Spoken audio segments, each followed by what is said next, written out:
오늘 우리가 잘 아는 마리아가 천사 가브리엘과 만난 사건을 우리가 잠시 생각해 보면서 하나님께서 우리에게 주시는 그 뜻을 깨달아 보고자 합니다.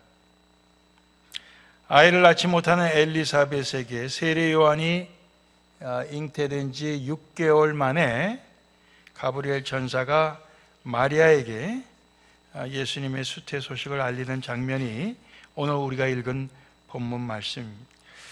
그래서 저는 오늘 본문 말씀과 그 다음에 뒤에 이어지는 마리아의 찬송을 더 우리가 이제 좀 확대해서 생각해 보면서 한 5가지 질문을 우리가 같이 생각해 봤으면 좋겠어요. 마리아가 하나님께 받은 은혜는 28절로 쭉 그 밑에 나오는 말씀입니다. 근데 그 말씀을 요약을 하면은 결국 수태하여 아들을 낳으리니 그 이름을 예수라 하라.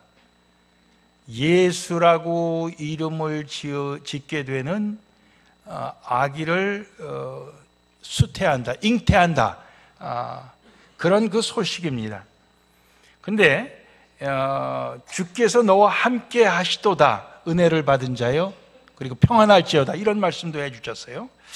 근데 주께서 너와 함께 하시도다, Lord is with you 하는 말은 사실 어떻게 보면은 예수님의 또 다른 이름인 임마누엘하고도 통하죠. 임마누엘이 하나님이 우리와 함께 계신다, 이런 뜻이니까요. 그래서 마리아가 하나님께 받은 은혜는 여러 가지로 생각할 수 있지만은 예수님을 그가 잉태하게 되었다고 하는 것이죠. 우리가 이제 유럽에 가보면은 성당이 굉장히 그 관광 명소들이에요.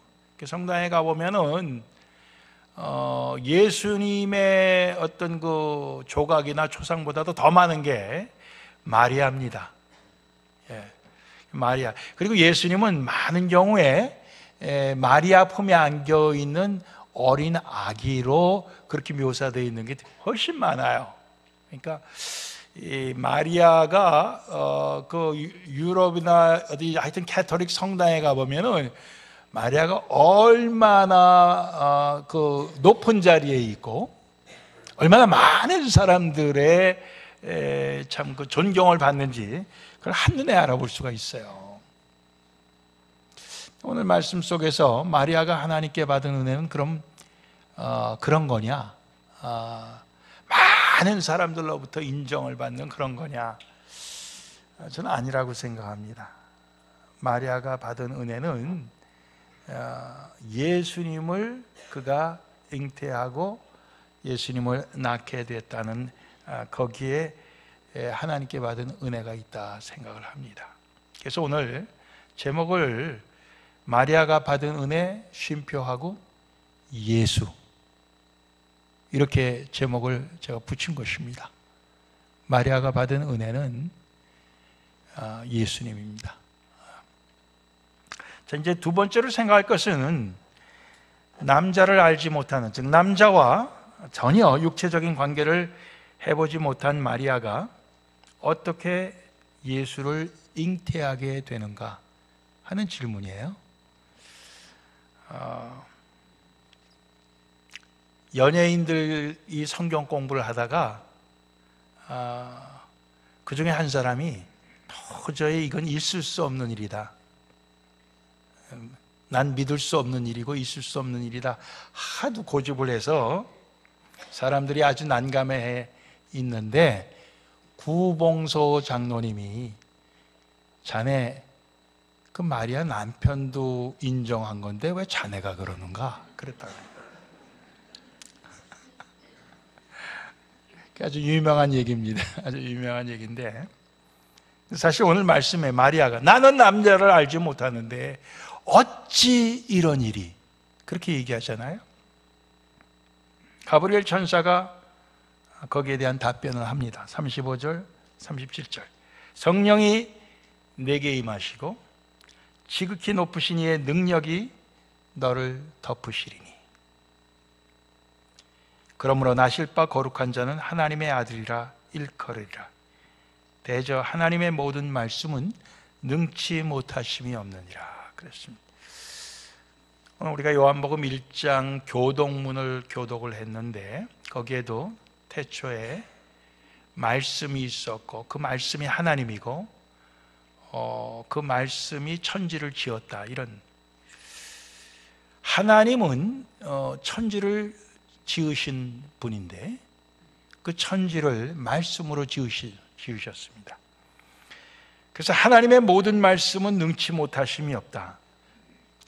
천지를 지으신 하나님이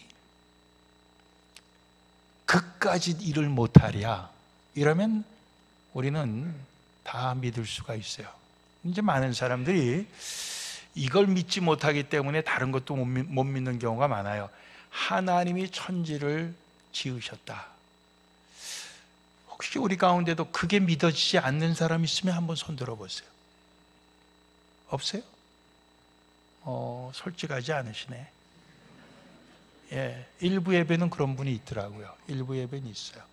안 믿어집니다.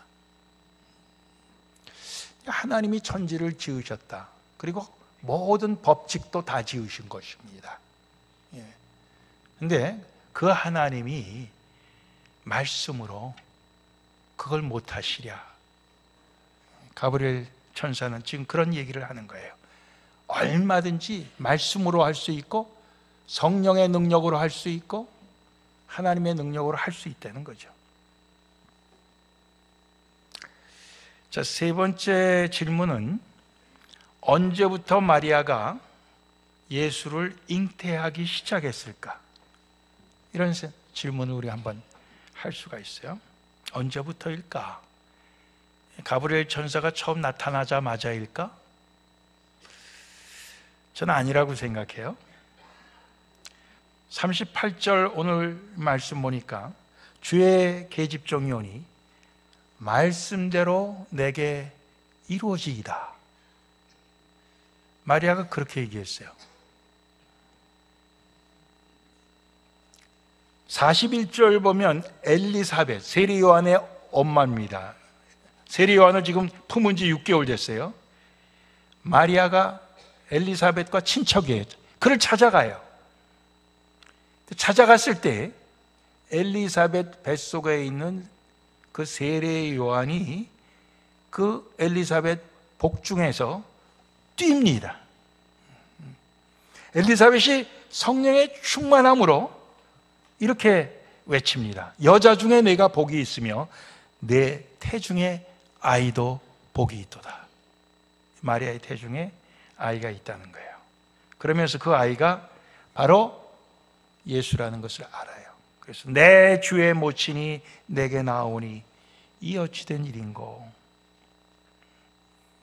내 문안하는 소리가 내 귀에 들릴 때 아이가 내 복중에서 기쁨으로 뛰노라도다. 그러면서 45절 말씀에 믿은 여자에게 복이 있도다 이렇게 얘기합니다. 엘리사벳이 마리아에게 하는 얘기예요. 믿은 여자에게 복이 있도다. 주께서 그에게 하신 말씀이 반드시 이루리라. 이렇게. 즉 엘리사벳도 인정하는 게 뭐냐면 마리아가 이 믿기 어려운 걸 믿었다는 거죠. 믿었다는 거예요. 그래서 저는 언제부터 마리아가 예수를 잉태하였을까? 처음엔 어찌 이런 일이 있습니까? 나는 남자를 알지 못합니다. 그럴 때까지는 아니고, 주의 성령이, 주의 능력이, 주의 말씀이 너를 덮으셔서 능치 못할 일이 없다.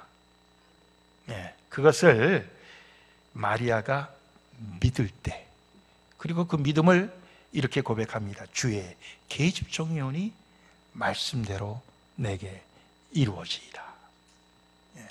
그럴 때부터 예수가 잉태되기 시작했다. 저는 그렇게 보고 싶은 거죠. 자, 네 번째 질문은 마리아가 찬양하는 거. 오늘 우리가 38절까지 읽었지만은 뒤에 보면은 같은 누가복음 1장에 46절 이하에 마리아의 찬양이 나옵니다. 근데 이 찬양을 크게 나누면 한 두 가지로 그 내용을 나눌 수가 있어요. 첫 번째 내용은 마리아의 두려움이 기쁨으로 바뀌고, 또 마리아의 그 겸손한 모습, 또 마리아의 그 복받은 자로서의 확신, 이러한 것들이 이제 첫 번째 나오는 내용이에요. 46절 보면 마리아가 가로되 내 영혼이 주를 찬양하며 내 마음이 하나님 내 구주를 기뻐하였음은 그 계집종의 비천함을 돌아보셨습니다. 보라, 이제 후로는 만세의 날을 복이 있다 일컬으리로다. 이렇게 얘기하고 있습니다.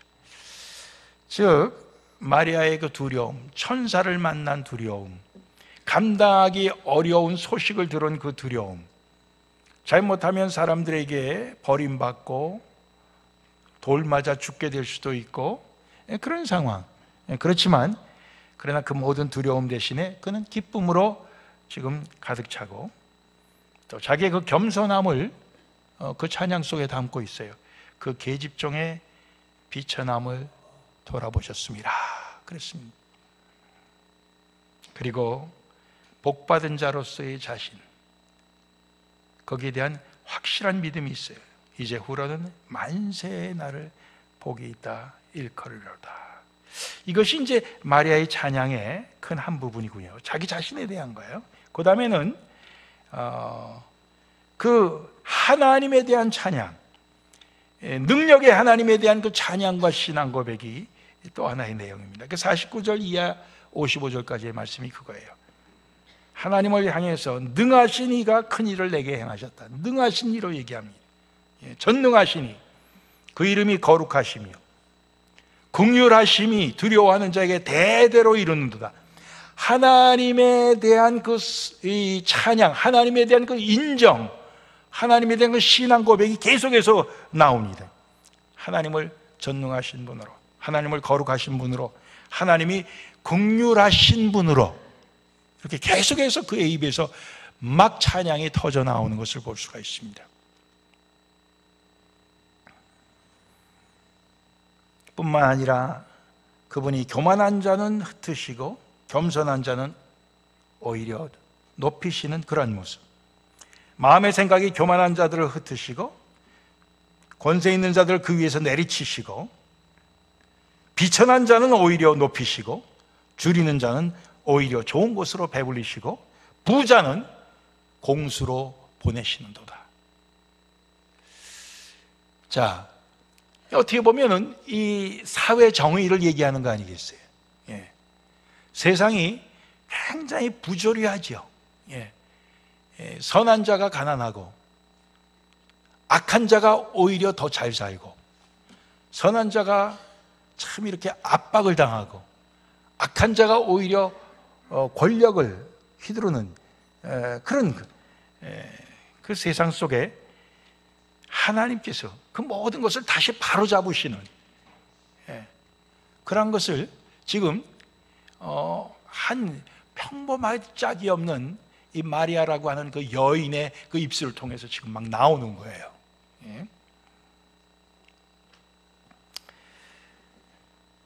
마지막으로는 그 종 이스라엘을 도우사 긍휼히 여기시고 기억하시되 우리 조상에게 말씀하신 것과 같이 아브라함과 및 그 자손에게 영원히 하시리로다 그랬습니다.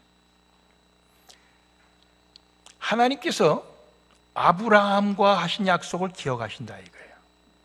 그래서 그 후손들을 긍휼히 여기셔서 우리를 구원하시고 우리의 자손을 영원토록 하나님께서 축복하시려고 하는 일이라는 거죠. 근데 이것을 하나님이 아브라함과의 약속을 기억한 것만이 아니고 사실은 마리아가 그 약속을 또한 기억하고 있는 것입니다. 그 약속을 기억하고 그 약속에 대한 소망을 마리아가 갖고 살았다 하는 것을 뜻하죠.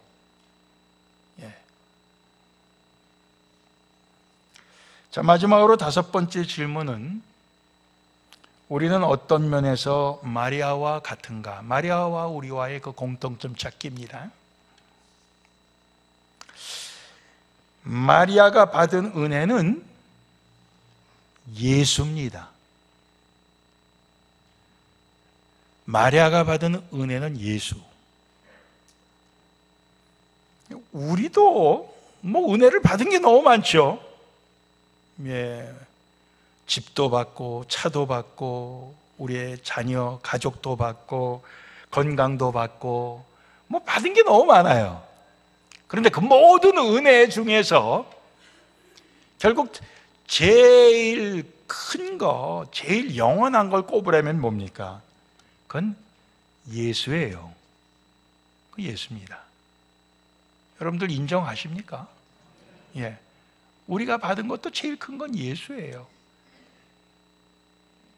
그 예수가 누구십니까? 우리의 죄를 사해 주시고 우리를 다스리시는 왕이시고 세상에 정말 공의와 평화를 이루시는 그런 분 아닙니까? 마리아가 받은 은혜는 결국 예수인데 우리가 받은 은혜도 결국은 예수입니다. 우리도 그 예수를 구주로, 우리의 왕으로 우리 안에 품고 모시고 사는 자들입니다. 어찌 이런 일이?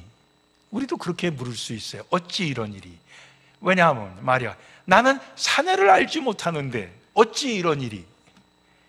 우리는 뭐냐 하면은 우리는 유대인이 아닌데, 우리는 이스라엘 사람이 아닌데 어찌 이런 일이? 우리는 그렇게 말할 수 있는 거죠. 이건 말도 안 됩니다.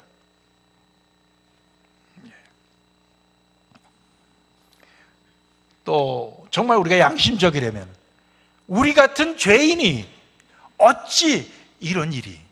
우리가 그렇게도 말할 수 있는 거죠.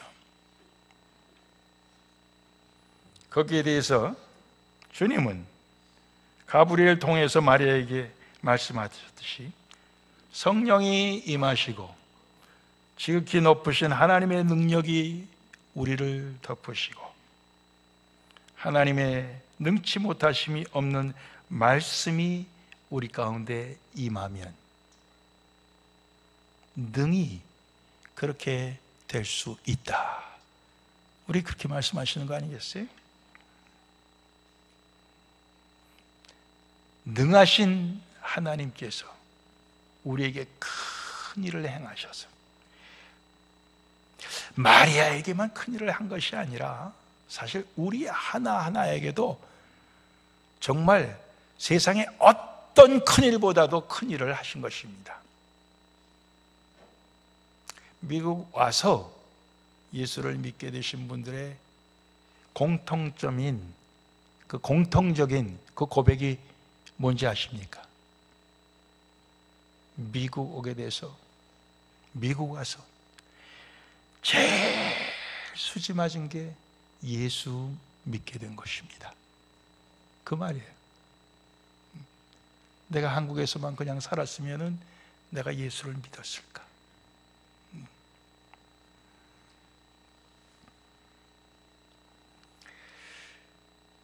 주님의 성령이 우리를 덮으셔서 그게 가능한 것이죠. 주님의 말씀이 우리에게 임하셔서 가능한 거예요. 거기에 대해서 우리가 뿌리친다면 또 가능하지 않아요. 예. 아, 나는 아닙니다. 예. 난 싫습니다. 다른 데로 가보시오. 다른 데 가서 알아보세요. 근데 그게 아니고 오늘 마리아처럼 주의 계집종이 오니 말씀대로 내게 이루어지이다 하는 것처럼 우리가 다 나는 주의 종입니다.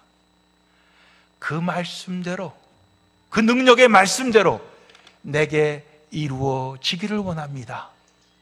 이렇게 우리가 고백할 때 그것이 바로 뭡니까? 그게 믿음이죠. 주의 종입니다 하는 게 그게 바로 겸손이죠. 그게 겸손이에요. 예. 그 믿음과 겸손이 결국 비로소 예수님이 우리 가운데 잉태되기 시작하는 시점이에요. 그렇죠? 이런 면에서 마리아와 우리는 공통점이 있습니다. 마리아는 물론 역사적으로 예수를 잉태하고 태어나게 하신 유일한 분입니다. 그렇지만 이것이 영적인 차원에서는 마리아가 우리하고 이렇게 공통점이 너무너무 그 공통점이 딱 들어맞는 거예요. 우리라고 할 때 그 우리는 누굽니까? 마리아처럼 주의 종이오니 말씀대로 내게 이루어지이다 까지 말할 수 있는 사람이어야 돼. 그 사람은 마리아와 너무너무 같은 거예요. 이것이 우리는 마리아에게만 일어난 사건이 아니고 바로 나도 마리아다, 우리가 그렇게 고백할 수 있는 거죠. 오늘 그렇게 될 때 마리아처럼 두려움이 기쁨으로 바뀌게 되고, 또 모든 불신 확신으로 바뀌게 되고, 모든 그 비천함이 높아지는 존귀함으로 바뀌게 되는 것입니다. 여러분, 사실 이 주님을 이렇게 믿고 받아들이고 겸손하게 이렇게 되기까지는 우리가 비천하지 않으면 될 수가 없는 거예요. 예수님께서 아까 오늘 우리 최장로님 기도하실 때 이 구유에 태어나신 그것이 제일 비천한 거 아닙니까? 근데 구유보다도 사실은 더 비천한 자리가 어딘가 생각해 볼 때 마리아의 품속이 아닌가. 다시 말하면 우리의 품속이에요. 죄로 가득 찬. 비천한 우리가 예수님을 품었으니까 존귀하게 되는 것입니다. 사도 바울도 그런 얘기를 했어요. 우리는 질그릇 같은데 질그릇 안에 예수를 담았으니까 보배를 담았다. 그거 아니에요. 존귀해지는 거죠. 요한복음 3장 16절, 우리가 너무도 잘 아는 유명한 말씀은 결국 그것은 우리의 멸망의 운명을 영생의 운명으로 바꿔놓는 것입니다.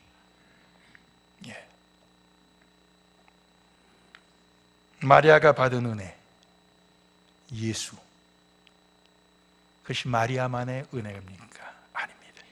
바로 우리의 은혜요, 나의 은혜인 줄로 믿습니다. 기도하시겠습니다.